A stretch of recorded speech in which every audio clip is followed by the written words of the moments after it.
How long have you understood Yoruba? Since I was still a child, Tunji. Long before I ever met you.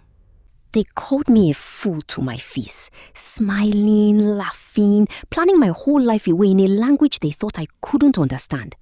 What they didn't know was that their biggest mistake wasn't the plotting. It was underestimating a woman who'd been listening the entire time. But to understand how I broke their silence, let's go back to where it all started. We were sitting at the grand Ikoyi dining table.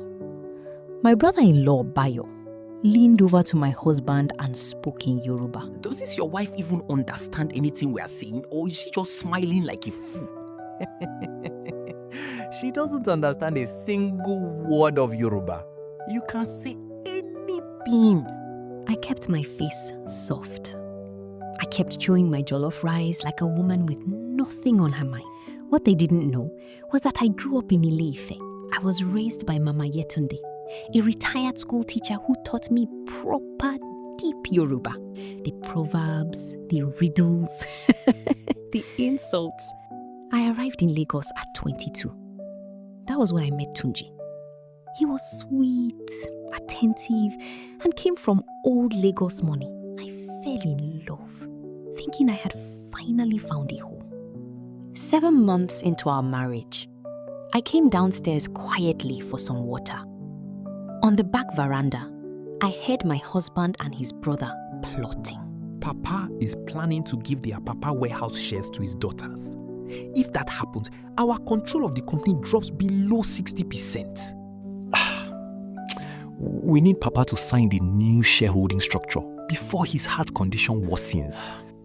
And what about your wife? What if she has children and demands a share? Relax. She is loyal and easy to control. If I need to divorce her later to protect our shares, I will do it easily. My knuckles went white against the cold wall. They were already planning my disposal. I locked myself in the bathroom and wept. But as I sat on the edge of the tub, something shifted. I stopped seeing my silence as patience. I started seeing it as a weapon. I didn't say a word. Instead, I bought a small notebook. Every time they spoke Yoruba, assuming I was a fool, I wrote down every date, every account number, and every transaction. Over the next 4 months, I uncovered a massive web of lies. Bayo was siphoning millions from the shipping contracts into a shell company under his wife's maiden name.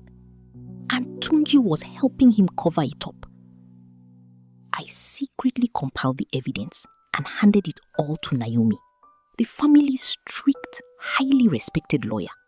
I trusted her to protect Chief Bodi's true legacy. 3 months later, Chief Bodi Balogun passed away. After the mourning, the family gathered in the main parlor for the formal reading of the will. Should the company's external audits uncover any evidence of fraud or unauthorized siphoning of assets by Tunji or Bayo, their shares will be immediately forfeited and redistributed to my daughters. The room went dead silent. Tunji's legs stopped bouncing. Bayo's face drained of color. This is ridiculous. This will was manipulated. Who gave Papa such ideas? I stood up, walked to the center of the room, and looked them dead in the eye. Kò sí ẹni kan tí ò fi ọwọ́ kàn ọ́. Bayo, the audit is already complete. They found the Banana Island property you bought with stolen money. The shock on their faces was priceless. The silence was finally broken. Adana, you understand Yoruba? I have understood every single word since the day we met, Tunji. Especially when you called me a fool. I walked out of that house with my bags, leaving them to face the law. They thought I was furniture with a heartbeat. They learned the hard way that silence is never ignorance.